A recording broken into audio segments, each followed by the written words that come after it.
What's up? What's up?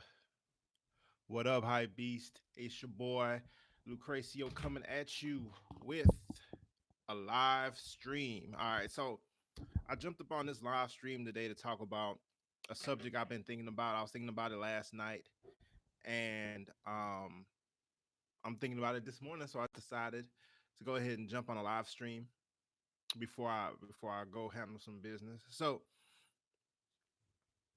the Lakers. So I watched the Lakers game last night, late last night. Was up till the wee hours of the morning. Was a very good game. Obviously, LeBron took over, but the subject on my mind is the young Lakers and how they're doing. So first, let's talk about Lonzo Ball. Lonzo Ball is my favorite of the young Laker core, and the reason why I know he gets a lot of guff about like the shooting and things of that nature. People love to talk about that he can't shoot and this and that and this and that. Um, I don't think he got enough credit for the improvement that he has made with his shot this offseason. Obviously, he was working on it a lot, and it shows. Um, but I think he's going to be a very good player, and I think he already is a very good player. The stuff don't always show up in the stat sheets. He's a very good defender. Okay, I don't think he gets a whole lot of steals yet, so it's not going to show up. He doesn't get blocks, obviously, or whatever. Not too many. So I guess defensive rating and things of that nature, but that stuff don't tell the whole story or whatever. But he's a very good defender at guard and guards, both guard positions. He's obviously a very good passer. He's a very willing passer. He has a very high basketball IQ. One thing that kind of irritates me about him is that every so often you'll see him. It's almost like he's struggling with the confidence in his shot because even though he was like yesterday, he shot fairly well. I think he was like 4 for 10 or something like that. Um, Field goal percentage, whatever. Um, but he was shooting. I think he hit two threes. Prior to this, LeBron hit him from a cross court pass, and he touch passed it to Josh Hart. Now that's usually the right play, but in this case, in this particular situation, Josh Hart was cold. Josh Hart hadn't been in the game for almost the whole game. He had a charge early in the game, and then he had a phantom foul on the jump shot, and then he had another foul. So he was out basically the first half. He like probably had like 40 seconds or something like that in the first half. Second half, he had a couple fouls again, so he was out most of the second half. In the fourth quarter, he finally started getting some minutes, but you could tell he was cold, right? He hadn't even gotten to the rhythm of the game. So I didn't understand why you would pass Josh Hart the ball in that situation. You take that shot. Now, the weird thing is, a few plays later, it was the same, almost the same exact play. He passed to Josh Hart again. Josh Hart made that one. So it's however you want to see. It's however you want to look at it. But um, I do think he's going to be a very, very good player, and I think he's already a good player. Right at this moment, I think Lonzo Ball is already a good player. I hope they don't end up trading him. Of all people, he's my favorite young Laker. Let's move on to Kyle Kuzma. Kyle Kuzma had a very good game yesterday. He did hit some wide open threes that were kind of irritating me. I'd say he had like four wide open. I don't even know if he hit a three. No, he probably hit a couple threes, but there was like at least four shots in the second half that were wide open that he rimmed out on or bricked or whatever. And that was kind of irritating me because you don't get shots like that in the NBA. Those are LeBron shots. Those shots that LeBron will set you up because of uh, the attention that he gets. So there was that. But he played good.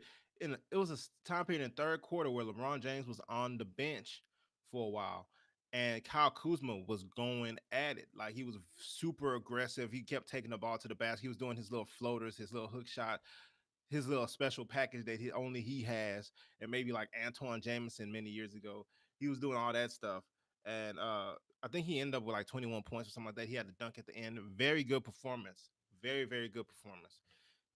Josh Hart came through. Like I said earlier, he had some bad foul trouble.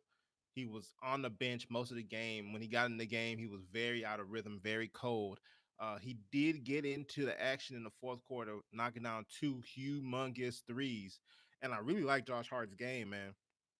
I think, first of all, he's very aggressive. He's very relentless going to the basket. He does not care who's under there. He will take it hard to the basket whenever the opportunity comes. I love that about Josh Hart. And then when he shoots it, he's money from outside most of the time. And he's a pretty good defender too. So you can't go wrong with Josh Hart as well. I like Josh Hart. I wish he could start, but he can't because they don't have the space. They played Brandon Ingram at the two now. Which brings me to Brandon Ingram. He did get injured yesterday. I don't think it's a serious injury. He was just out for this game. I think he rolled his ankle. He came down on a jump shot. He actually started the game good. He hit two mid-range jumpers, which is good. However, he doesn't work, in my opinion. He doesn't work with this team. Uh, and if it was me, and I know the Lakers, he has been involved in trade talks, but he would be the guy. I would try my best to hold on to Kuzma, to Hart, because first of all, Kuzma, Hart, Lonzo. Even though Lonzo and LeBron isn't the perfect marriage, I feel like they're starting to mess around with using him like how the Rockets used Chris Paul last year.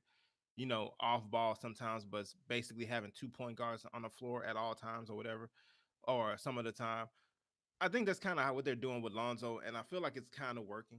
So I would like to see more of that in the future, definitely. But they can't trade Lonzo because I just think Lonzo is going to be a great player.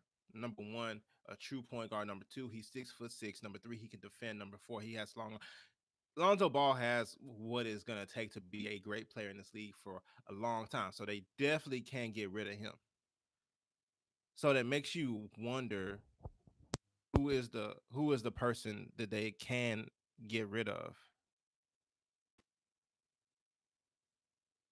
and that person, it has to be Brandon Ingram. I heard people talking about uh I heard people talking about Bradley Beal. It's weird if you think you can get somebody better for Lonzo Ball. Not Lonzo Ball, for Brandon Ingram. I say go for it. But if you don't, I would like what Bradley Beal could potentially bring to the Lakers.